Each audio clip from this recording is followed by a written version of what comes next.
This show is sponsored in part by Miss Meow Clothing, offering quality custom clothing for the entire family. Coming soon. Brought to you by Miss Cat.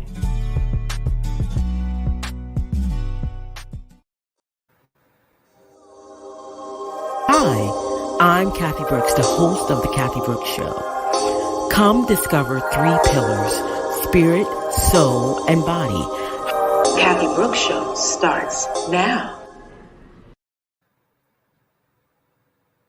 Hello, everybody. Hello. Welcome back. Well, I am back today, and as promised, I have challenged myself to do weekly instead of bi-weekly. So I'm here this week, and I am so glad to be here tonight. There is a very special show happening today, and I'm glad that you stopped by.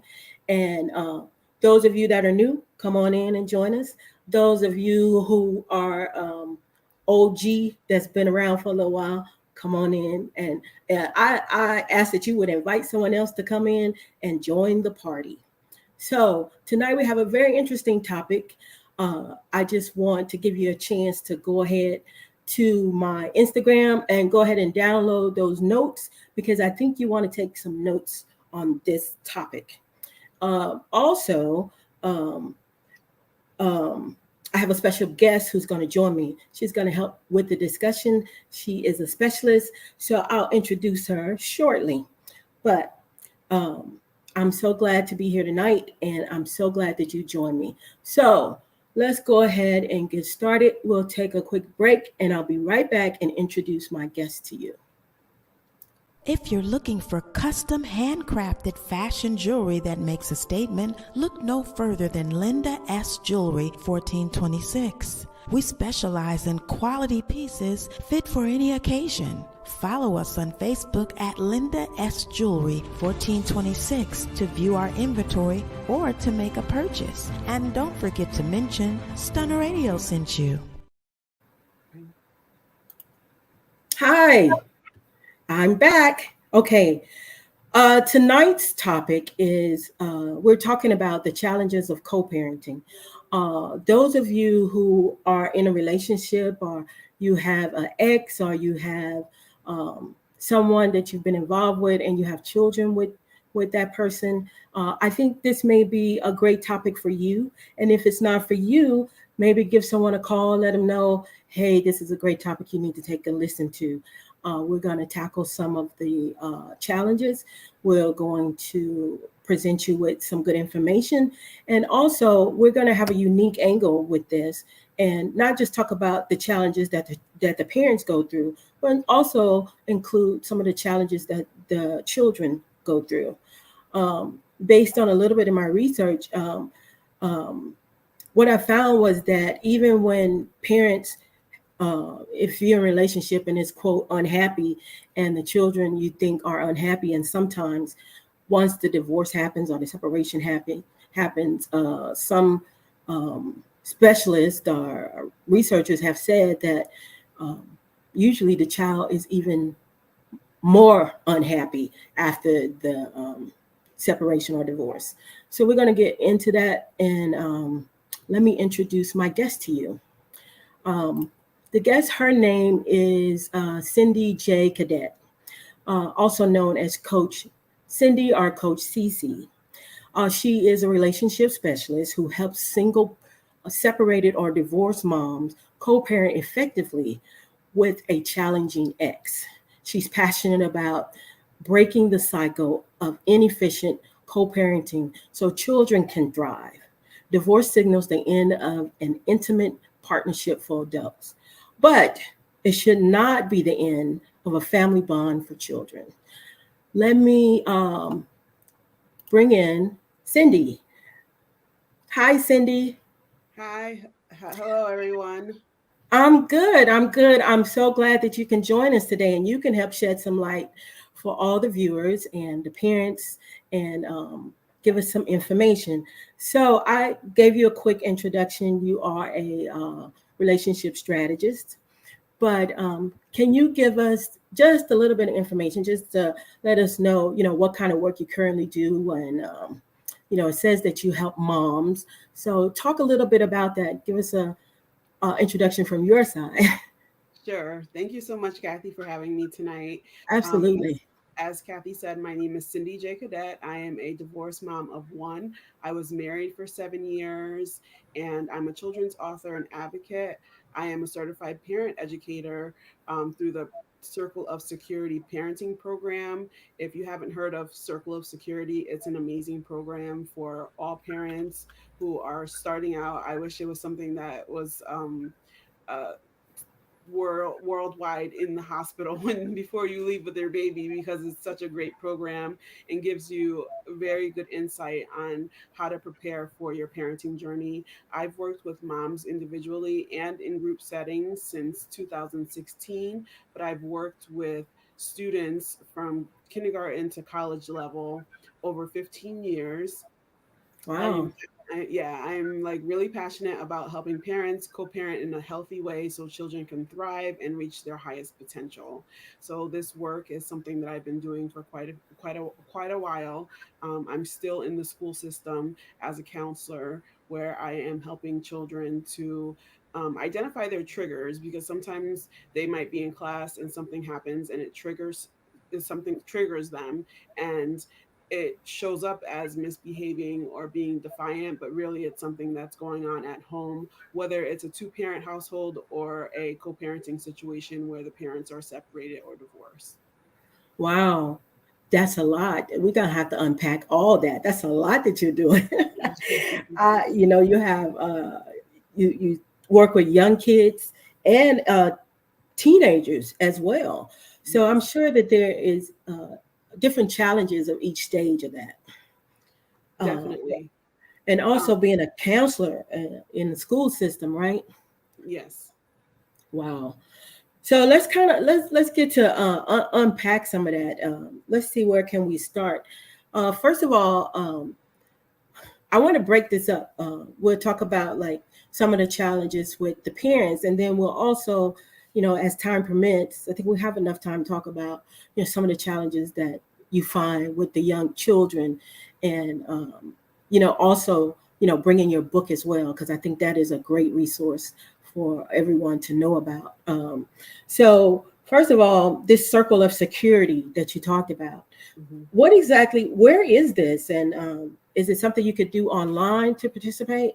Yes, it's a program where parents go through it for it's a secure based program for teaching parents how to connect with their babies when they become parents, and then Okay. it, it's also something that you can take on your parenting journey. It helped Hmm. me. I was introduced to the program when my daughter was 3 years old, and um, it helps you to read the cues, because sometimes there are miscues when it comes to parenting. You're paying attention to the behavior, but usually there's underneath that behavior is an unmet need that the child is trying to communicate to you, and Okay. that program is very helpful in helping you to identify the need and not just pay attention to the behavior. Oh wow, that's good. Because you usually don't get any blueprint or any you know guidance when you're in the hospital with a new baby. You just kind of get a blanket, some bottles, a little bit of diapers, and they send you on your way. Yeah. And a lot of people don't have help. They may not have parents, or their parents may have struggled. So I mean, I'm gonna add this like as a resource for some parents and stuff, that they may want to go there and take a look at some things. Um, Yeah, so I definitely went through the program as a parent, and then I went and became certified, because a lot of times we parent from a place of what we know. And mhm. if we don't know any different, we're going to repeat the patterns of the way we grew up, whether those are positive or not so positive. So I think it's really important when parents are embarking, when a couple is thinking about becoming parents, preparing yourself to understanding early childhood development, creating a secure attachment with your child. It's really important. Right, that's a great resource. Next to Lamaze, this should also be part of the package of pre-parenting. So that's great information. So let's talk about uh, oh, it's so much. I want to get into the co-parenting and um, some of the challenges. Whether you were married or at some point you were intimate with your partner, and uh, children were involved. So talk to me about what you find as help us to identify different types of co-parenting. What's out there? I know that if you go through a divorce and you get a decree, usually um, there are guidelines given uh, Yes. to what kind of parenting, but a lot of times there's challenges above and beyond that. So talk to me about the different types of co-parenting that's out there right now. Definitely. So when we think about the word co-parenting, traditionally it's when parents have separated or divorced and they continue to work together to raise their children. In Hmm. my opinion, co-parenting is always happening, whether it's a one-parent household or a two-parent household, because True. parents are usually coming from different backgrounds when they come together. So, a lot of communication, teamwork, and problem solving is needed in order to increase the stability for children, whether their parents are together or not. And the common types of co-parenting are, there's three different types of co-parenting. There's the high conflict co-parenting, which is when it's usually very emotional and the least favorable form of co-parenting. Communication is often done through lawyers or family members, and when it's not done through a third party, it is very toxic, and emotions are running really high in the high conflict co-parenting. when we Okay. and then we have the parallel co-parenting. In this type of co-parenting situation, the parents are frequently ignoring each other and they don't tend to communicate to talk to each other much about anything. They use the parenting plan that is pretty much designed that they came up with in court, and they live their lives separately and rarely discuss parenting matters, Hmm. which I do believe it's like very business like, and no personal exchanges or information is shared. And even though it's not necessarily toxic, I wouldn't say that it's the best. I mean, it's better than having a toxic situation and having the child be exposed to um, drama and arguing and fighting back and forth. But Well, le- sorry to interrupt you there. I wanted to ask you about this second one, this parallel co-parenting. It sounds like a business arrangement. mhm. So, what do you find in this particular style? How the children impacted in this type of business arrangement, to where it's just basically sounds kind of stoic. There doesn't seem to be a lot of embracing the love kind of situation. It's just like you do this and I do this, then I drop them off. We see each other on the days we have said to do. How do you find that the children react to something like that? It affects the children in a way, because I am a firm believer that parents are our children's first teachers, and we're teaching our children life skills. And by not communicating with, bless you, by not communicating with each other and having this business like arrangement, it Hmm. doesn't really help the child to feel secure and loved. They feel like they're in the middle of two people who cannot really stand each other anymore. And it's not Mm. very healthy. The kids feel very displaced, and sometimes they're angry because they may not have an extended network of family or friends around Right. them. So they feel very isolated and very, um, they can be disconnected at times and they shut down a lot. So I don't encourage this, but it is, like I said, better to have a parallel co-parenting situation than it is for a high conflict co-parenting Right. Yeah. situation, because you want to like minimize the toxicity around raising your child or children that are involved in a situation where the parents are no longer together. Yeah, that's true. Yeah. Okay, so let's move on to um I know a lot of us, before we move on, I know a lot of people that have probably seen what a conflict, a high what's it called, a high High conflict. conflict. Yes. Yeah, very emotional. Everybody is on the edge. Mhm. I'm sure we've all seen that. If we haven't seen it in person, it's played out on TV quite often. Uh, Yes. and we know how, the children, um, wow, it's toxic for everybody involved on both sides, even the adults.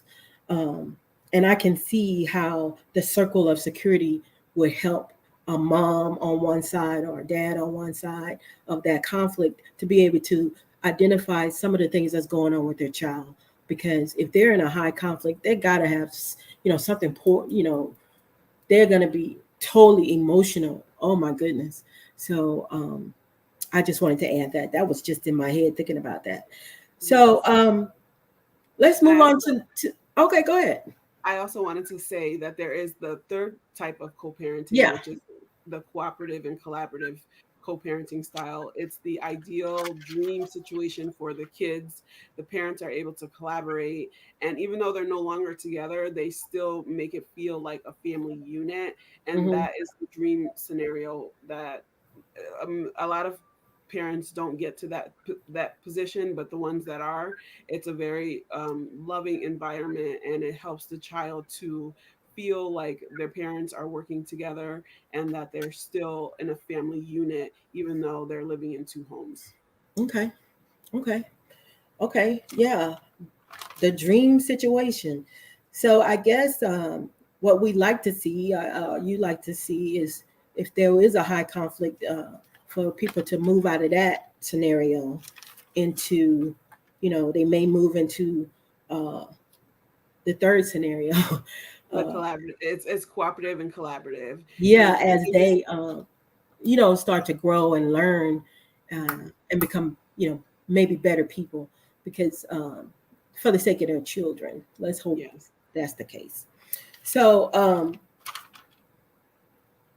I wanted to also talk to me about, are there any particular styles that you see?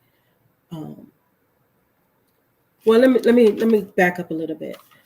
I wanted to introduce you. I introduced that you are an author, but one of the books that you have is called "Living in Two Homes is Tough." It's Yes. available on Amazon, and I had a chance. I just looked through it. I went up on Amazon and I looked through some of the graphics. By the way, the graphics is really nice. The illustrations are very nice. Thank Uh, you. and from what I could tell from the beginning, the storyline is pretty good. It seems to be very, it takes place as a setting on a playground with young children, and you know, they just talking about, who's picking you up today. My dad's picking me up, and one Mhm. has a happy face and one does not. So I would encourage, like, parents to go and get it first. I think the parents should read it, Mhm. and then they should give it to their children so that they can begin to understand and see, some conflicts and maybe how to deal with it. um, I didn't do the whole book, but tell me, in this book, does it come to where it helps them to resolve some of their questions or some of their issues? Yes. So the book is written, it's co-written by my daughter.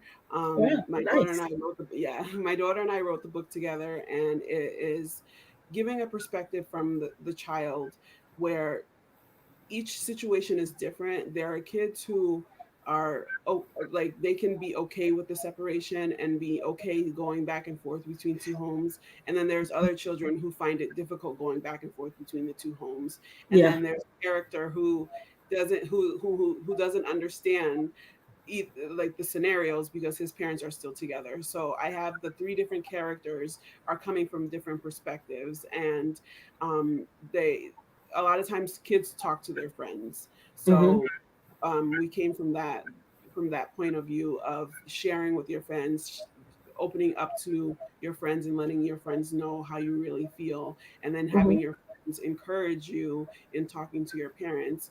And ways that we one of the solutions for talking to the dad is to write him a letter, because sometimes kids can have anxiety about talking to their moms or dads about difficult situations, and it's vice versa too. Right. Parents, we have a hard time sometimes communicating our own feelings in a way that we don't want our children to shut down. So writing, and we have a collection of journals to help kids process their emotions around their everyday life. And if they are going back and forth between two homes, they have a safe space to express how they're feeling about whatever it is that they are feeling in the moment.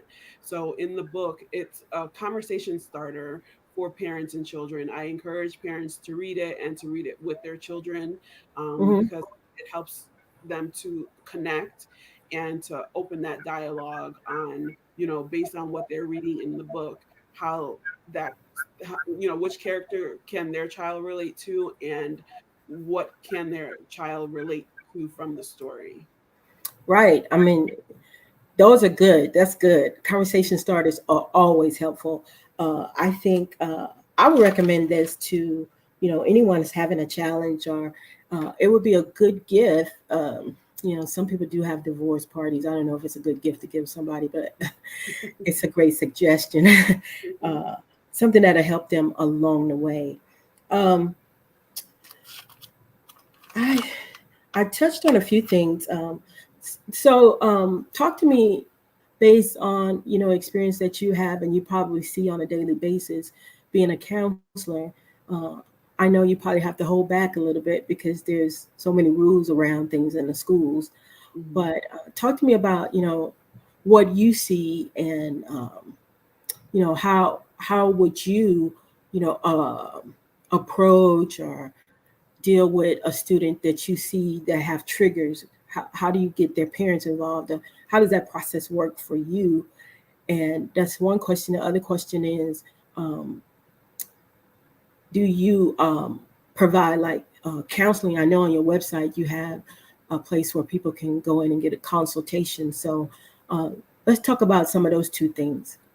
Definitely. So, what I want to start off by saying, children need structure and stability to thrive.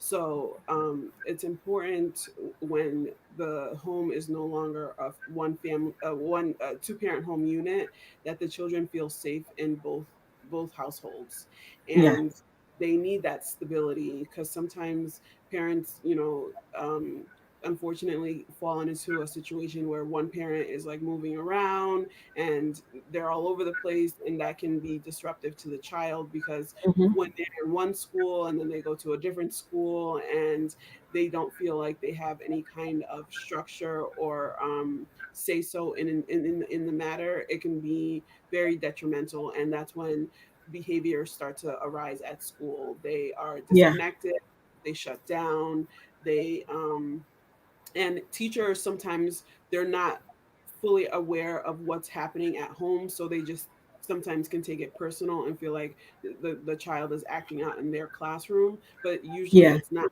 has nothing to do with their classroom, it's something that's happening at home. And that's why in the series that my daughter and I have written, we have one that's living in two homes is tough, and then our second book is basically saying that stuff that happens at home matters and affects what happens at school. Hmm. And it's hard for children to hear one parent talking badly. I bless you. It's really hard for children to hear one parent talking badly about the other parent. Yeah. So they start to feel worried and sad.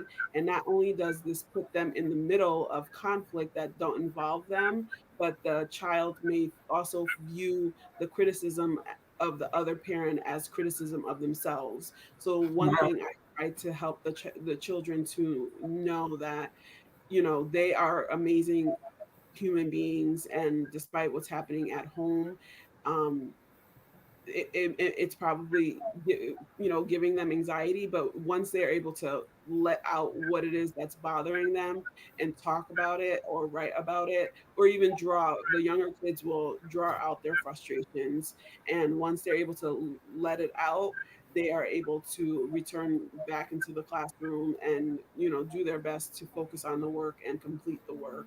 um, it is not healthy for parents to vent negative feelings or thoughts about their ex to their children or Yeah. around children, because children are always listening, Yeah. no matter what they might Yeah. think. They're sponges. They soak it all in. Yeah, they, you might be on the phone with, another adult, but if they're an earshot of what they can hear, they're pretty much listening to everything that's going on. So the parents that I've worked with, I've encouraged them to a keep the children out of the conflict, whatever the conflict is, whatever emotional distress that you may feel based on the other parent's behavior or actions.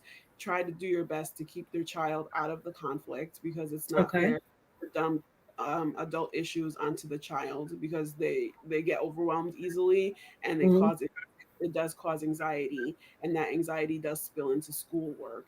Um, Yeah, another that's a good point. That's a really good point.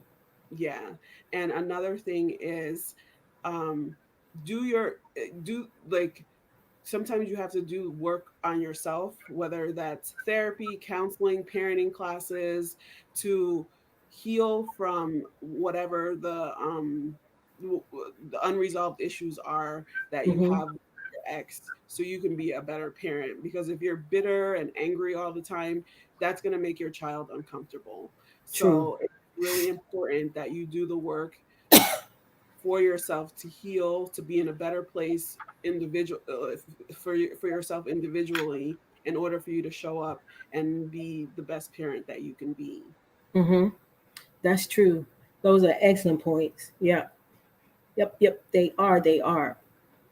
I wanted to um, add to those 2 points you had. One, I had come up with a few things. I'm no expert at all, but just out of my own experience, on the show, I like to bring on different topics and people who can speak on it, as yourself, who's an expert. But I also like to bring things back to, the three pillars on the show, which is spirit, soul, and body, and talk about how this impacts us, our spirit, and um, you know, um, our soul. Our soul is, who we are, our individual, our emotions, our will, our intellect. Um, Emotions is the big trigger one here tonight, and I wrote a few things, and you could chime in and help me out on it. And I was thinking about, in the word, Jesus was talking about beatitudes and things that we can do, uh, help us to live a healthier life, have a more prosperous soul, basically. And one of them, one of my beatitudes that I wrote down was be healed. And you touched on that when you talked about the parent needs to do the work. They need to do the work to go and whatever counseling that they need to heal themselves or whatever bitterness they have, whatever is on the inside of them. Maybe they inherited from, when they was a kid or something their parents did to them. And as you mentioned, the the course or the circle of security is a place where we can or they can start to learn how to be a better parent, uh, and not inherit some of the things that may have happened to them. So that's one of my beatitudes is to be healed. The other one, where you said keep the kids out of conflict, is one of mine is to be the adult. Mhm. Um, I think it's important. You have to grow up at some point in your life. Mhm. You can't always. There's a scripture that says, "When I was a child, I thought as a child." Um, you're not a child anymore. You have to put away childish things. And one of the childish things is to always putting your emotions ahead of everybody else. You have to be an adult. Sometimes it takes uh, taking the emotion out. It may be you may be in a point where you're in that parallel kind of stoic thing where you just have to do exactly what the course say until you can grow up and do better. Mhm. I like to see people evolve out of certain beliefs. You may start there, but you may not finish there. So, you could chime in on that anytime, and say, hey, maybe the concept. Have you seen people move out of one type into another type? Have you seen that? I've seen high conflict go to parallel, and I've seen high conflict eventually move into the cooperative. One thing I encourage all of the clients that I work with is to understand they can only control themselves. They cannot control the other person, That is so and true. your action, every action doesn't deserve a reaction. The other person might be acting up and being a fool. You don't have to like get in the ring with them and try to fight them. You can just, you know, the more you lessen the reactions, the more they're going Hmm. to understand that they cannot continue to do the things that they're doing because they're not going to get a reaction. Sometimes people get off on reactions, so they know what buttons to push and how to get you riled up, so they will do certain things. And for attention, it's attention seeking, or it can just be, some narcissistic traits that they have.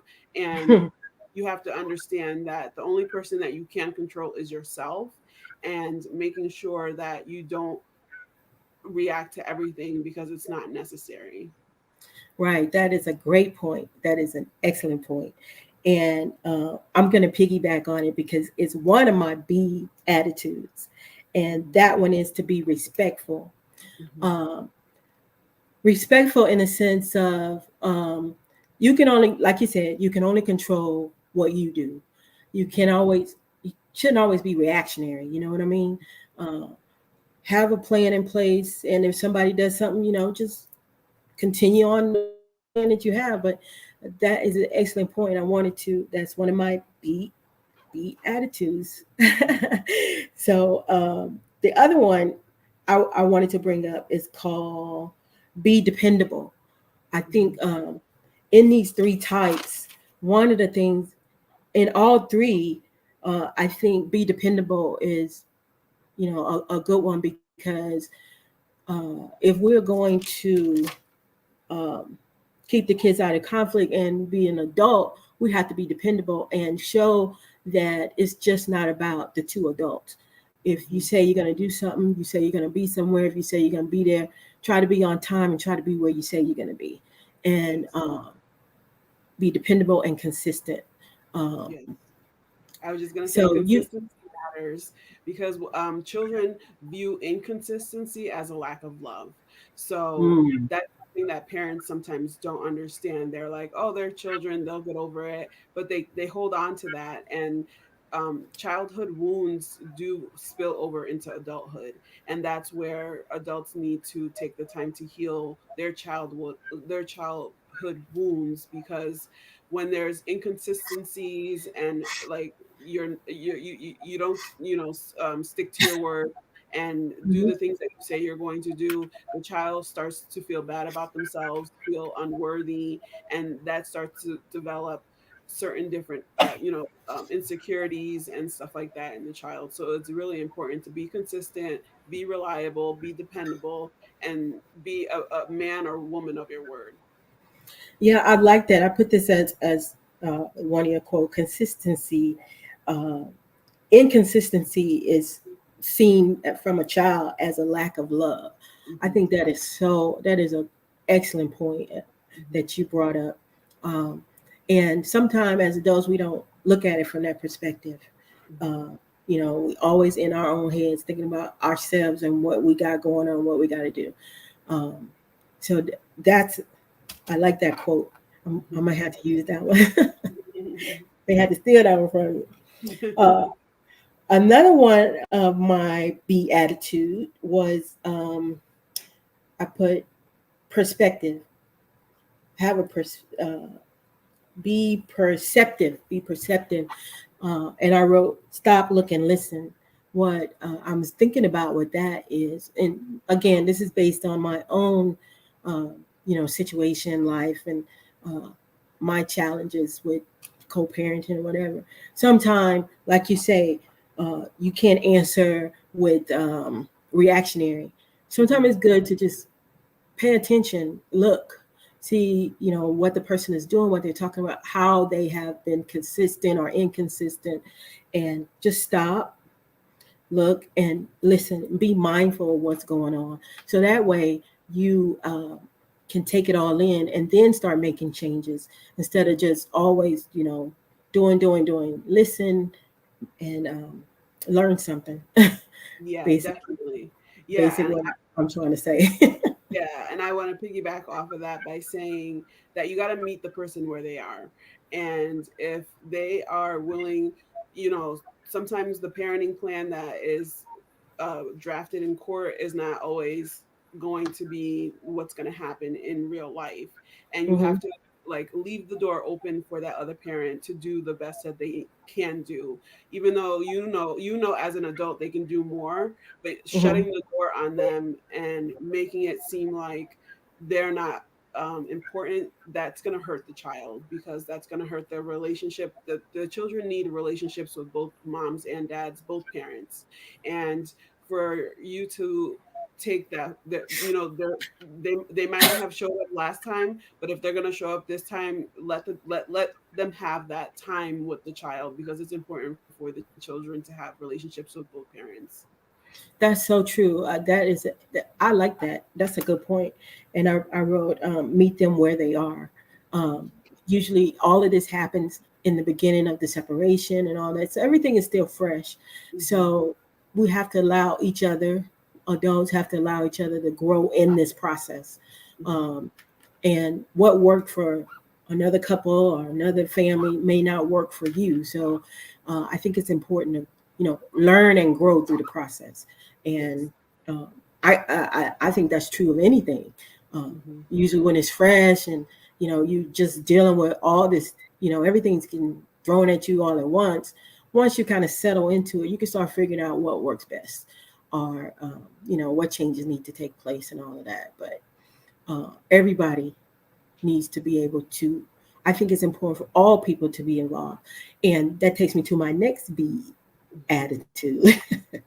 And that one is be be a team. Learn to be a team, or team player. And what I mean by that is, like I just said, there's more than two parties involved. Um, as far as adults, the two, and then you got families, or even blended families. You have people that have uh, remarried, or people that got a whole another family coming in, and it's a whole dynamic. So Yes. I think it's important to be a team player, and in order to do that, like you said, meet people where they are, be willing to be flexible, be willing to grow, and that does not mean not have any boundaries. Yes, That I was means just to I was just going to say, setting boundaries and expectations are like key, because you want everybody to play their like within a certain set of boundaries, to be flexible, but at the same time don't be a pushover, because exactly.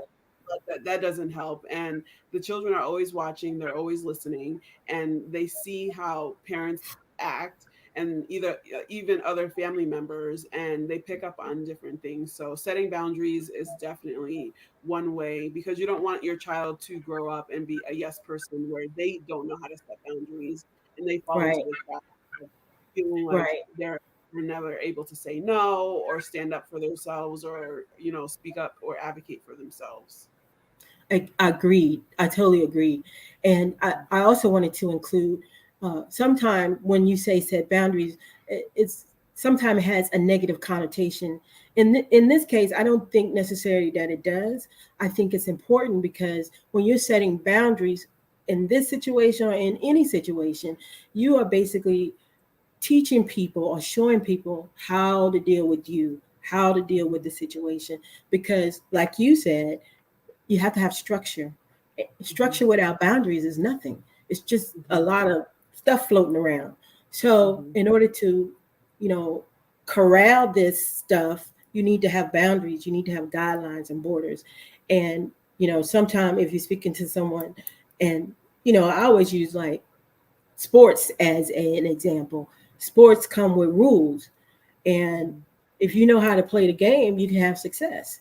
But if there's no rules, Sometime when I used to sit down and play like Uno with my boys or something with my kids, Mhm. we never established the rules. So in the middle of Mhm. the game, it was like, oh, that's worth so many points. I was like, where did that come from? Mhm. Oh, it's because I say you can't make rules in the middle of the game. So then Mhm. I learned that you got to set the boundary. Let's say what we're going to do before the game starts, so we'll know how to play. So Mhm. sometimes that piece is missing, and uh, I just wanted to clarify. Sometimes when you say boundaries, everybody like get tight. They get Mhm. tight, but boundaries are so so important. And like you said, nobody wants to be a doormat. Nobody wants to be stepped over, especially since you're coming out of a maybe a toxic relationship or whatever. It didn't work out, so you don't want to have another situation where you think you are being taken advantage of. So I think Absolutely. I don't want to stay on that soapbox too long. Mhm. Okay, so let's see. Um, let's go to we covered. Let's kind of recap what we talked about here. Is there anything else you want to add as far as like the children and something you think that might be important for parents to consider that we may not even it may not be within our radar to even think about. Just the point, One thing I just want based on. Go well, ahead. one thing I do, one thing I want to always remind parents is whenever they get into new relationships, your new partner does not replace your child's other parent. Oh, And sometimes, people get into new relationships and then all of a sudden they're like, this is your father figure or this is your mother figure. And it's like the other parent still has rights to their child and they should be able to have access to their child. So trying to not, like I do believe as many adults with love and caring and compassion that the child can have in their life is important, and having additional bonus parent figures is great, but don't fall into the trap where you're trying to push the parent out for a new partner, because that children want to have a relationship with their biological parents, no matter how great the new partner is or whatever mm-hmm. the new partner is, to be like buying them stuff or treating them nice. They still want that connection with their biological parents. So definitely not trying to replace your other child's parent with a new partner. And when I say setting boundaries, it's definitely being able to say, okay, we have this time set for 7 o'clock. You're going to pick up the child. I'll give you until 7:30. Being flexible, but also saying, okay, these are the expectations. I'm going to give you 30 minutes. I'm not, you know what I mean? So I don't want, Right, like you said, I don't want people to feel like setting boundaries is a bad thing, because setting boundaries, then you're setting up the expectation of, okay, I'm being flexible, the time is this, but I'm giving you an extra 30 minutes, and then we're gonna have to work on if this day no longer works, then what other day of the week works. So to right. coming together, working together, focusing on working as a team, and Mm-hmm. understanding if you need family counseling, take the family counseling. It's okay to go for go and get help, because sometimes parents, they're very they can be very what's the word, self-righteous, in a sense where, oh, I know what I'm doing, these are I can do what I want with them. But it's like you're raising Mm-hmm. you're not they're not going to be kids forever. You're raising adults. And if you don't if you're not sure, or you're frustrated, or you need an outlet, family counseling or individual counseling. I am a big proponent of therapy, or even coaching, because I provide coaching. But I do also, when it gets to a point where the person has a lot of inner work to do, then I Mm-hmm. refer to a therapist. Wow. I mean, you said a mouthful right there.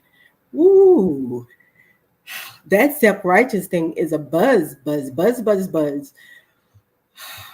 I had to take a deep breath on that one. That's a tough pill to swallow for some people, you know. Especially Um, parents. Nobody yes, wants to hear like nobody wants other people to come in and tell them how to parent, but sometimes it's necessary, because if you're You're losing right. control and you're not, if you're not sure what you're doing, especially when you're navigating separation and divorce, it's like new territory, and it's like it's okay to get some help and support in navigating those new waters. Yeah, it is new territory. It is you know, kind of like uh I dare compare. It's kind of like walking out on water. I mean, you if you've never been a parent and you don't know what you're doing, Mhm. the word says there's good counsel in getting some help. It's Mhm. wisdom and counsel, and there's Yeah. nothing wrong with it. Everybody is Mhm. at a different point. You can't gauge where you are based on what somebody else is doing or what so and so did, and how it went for them, and da da da da. Comparison is the death. Could be the death of you. You compare Yes. your journey with someone else's. Uh, yeah, it may be similar that they had kids and you have kids, but your children aren't their children. We Mhm. all know our own children, but Yeah, and each um, child is going to react different. Even if it's siblings, sometimes siblings will react different in the same situation. They could be, they have the same parents, and the separation, one might take it and be okay with it, and the other one is having trouble dealing with the fact that they have to go between homes. So it's like treating your child as an individual and understanding that you have to give them grace, and you also have to give yourself grace, because yes, it is new and it's something that you have to work through. true. That is so true. Um, that is so true, and I'm gonna put that also as one of your great quotes. Give yourself some grace. Give yourself some grace. And Sometimes your we children are, too. and our Definitely your children. children. Yeah. So sometimes we are, when we deal with something hard, we're hard on ourselves. Hmm. Uh, and like you say, this is new territory. This is Hmm. something you never walked through before. So give yourself some grace, um, and your children some grace. It's Hmm. okay. Take a deep breath, get the help you need, take the time you need. Hmm. Uh, it's no rush. I don't believe it's a rush to get everything all fixed up, and Hmm. you make these guidelines. The court gives you information. It doesn't have to be written in stone that way forever. It could Hmm. change based on your life. Your life changes. Um, Yes. things happen. Children get Hmm. older. You get older. Uh, Hmm. you know, uh, And be parenting willing, is, like you said. I was Go gonna ahead. say, parenting. The one term that really irks me is when people are like, "Oh, I just have to deal with you until my kid turns 18," and it's like, Oh my no, you're still goodness. going to be parents until death. And so it's just like, Oh yeah, yeah, once I they get turn that 18, one. the dynamics are different, but you still have to coexist, because there's going to be college graduations, there's going to be weddings, there's going to be grandchildren, there's going to be other life Right. situations where you have to like coexist. And even as a grown, I've worked with grown adults who still feel like they're in the middle of their parents, because their parents could never just get it together, and it's like they're grown and they're trying to figure out which Right.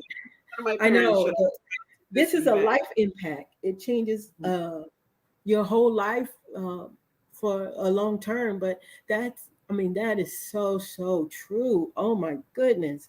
And I know this is not the show for like child support or anything like that, but Hmm. that's another dynamic that's laid over top of this, Hmm. because some of those emotions and some of that, one of those three types I'm thinking in my mind, and you can help me out with this, that the conflict, high conflict, the toxic one, and you Hmm. lay on top of that, child support or anything like that, alimony. That's another layer of, could be frustrating, could be, oh, I can't even imagine, that adds to, um, it's already tough and toxic, but add that on top of it. So Yeah. cool. So this has really been good. This has really, really been good. Cindy, you just have a wealth of information, and I Oh, would suggest to those of you listening, parents, um, those who are in the midst of it, those who know somebody in the midst of it, those who've gone through and you still having some challenges. I think go check Cindy out. Cindy, tell everyone again, how to reach you. If they want a consultation, if they need some pointing in the right direction. Um, yeah, we put it sure. up on the screen. Yeah, sure. So you can visit my website, cindyjcadet.com. There's a free guide that you can download. We have books and journals to help facilitate conversations. I offer support. Some of the tips that I want to, some takeaways that I want to, leave with you is to focus on working together as a team, utilize self care strategies for yourself, and for work on forgiving each other for the sake of your child. It's like really important that no matter how the relationship ended, it's important to get to a place of peace and giving each other grace and just trying to forgive each other for the sake of your child, because separation and divorce is never easy, but you can get through it and come out on the other side and overcome the challenges and become better and be an example for your child, because you are raising many adults and you want to be able to set an example so when they grow up and they have their own children, it's not a generational thing that continues to happen over and over and over again. At some point, that cycle needs to be broken. That's great. That's great. Um, you gave us some takeaways. I'm gonna recap, but let's bring up our little takeaway segment real quick, and I'm just gonna recap some of the things you said. So, few helpful tips and some of the great quotes that Cindy gave us today. Um, Self care. She talked about self care. That's important on every front, not just this one. Uh, and you have to identify what your self care is. That could be going to get some counseling, you know, having a moment where you don't have anybody, you can just sit and be in your thoughts. Whatever self care means to you, take some time to do it. And that's one of the things I'm still working on is the self care. Work as a team, that's very important. And I think that would go along with some of my B attitudes. Uh, I'll recap some of my attitudes. It's be healed. Self care falls under that category. Be dependable. Be the adult. Um, be respectful. Be a team player. That's some of the things that Cindy also said. And some super great quotes that she had is um, keep the kids out of the conflict, do the work as the adult, and also go and check out her book. I think that's a great tool. And like she said, it's a great conversation starter. Uh, get the book and get the journal because I think when you present the book and it's a conversation starter, the journal will help that conversation to continue to flow. Um, Yes. and you can talk about it. Uh, would you agree with that, Cindy? Yes, definitely. And all of my books and journals are available on Amazon. And if you go to my website, there's a tab that'll take you to the books that I have as well. Great. Well, we're coming to a close. We're close to a close. We're not quite there yet, but I wanted to make sure that everyone got your information. We did a quick recap of what this is about. And one of the things this month is domestic violence month. And on our next show, we're going to have a guest to talk to us about domestic violence. Um, and I think that these are topics that are very important. This topic is very important. One of the things you did mention that I wanted to highlight, where you talked about, you know, as a parent, start to learn the tools and to be an example to your child. And when they talk about, I only have you till you're 18, and like you said, you'll have them for the rest of your life. But one thing that popped in my mind was that not only are you getting the help that you need, you're laying a foundation. You don't know what your child may go through, what challenges they may go through. So you're laying a foundation of good, good habits, good Mhm. attitudes, good ways of dealing with conflict, good ways of making decisions, and not just being all over the place, not just allowing your circumstances to overtake you, because we're going to deal with circumstances, we're going to have challenges. But Mhm. once in the first moment of it, you might be overwhelmed. You're like, whew, this is a lot. But as you begin to filter through it and start getting the channels and getting the things that you need in place, you're giving your children good examples of how to deal with things that come in front of you and you don't always know what to do. Get the help you need. So, with that said, I want to appreciate you for coming. I Oh, I thank thank you you. so much. I know that you were supposed to be a guest on my first season, and we had to make some changes. Thank you for being so accommodating. Oh yeah, Um, definitely. I'm grateful. Thank you for having me on your platform. Absolutely. And we're going to reach out. I'll send you some information as to, you can gather some things. And like I said, we put your website out there. Uh, I'll post some stuff on Instagram. People might want to know how to reach you again in case they didn't hear it on here. But appreciate you. Thank you so much for your time. Thank you, everybody, for watching. And tune in next week. Like I said, I'm challenging myself to do this weekly. So I will see you all next week. Um, and I expect to have an excellent show, just like this one was excellent. And thank you so much, Cindy. Thank you. And I just want to leave it. I just want to say my the thing that I live by is be the parent that you always wanted when you were a kid. All right. You heard it from an expert. Have a great night, everyone. All right. Good night, y'all. Thanks for watching. Don't Thank forget to you. like, comment, and subscribe. Go up to Stunner Radio YouTube channel. And to all my friends, I pray that you will prosper in all things and be in health just as your soul prospers. Goodbye. See you next time.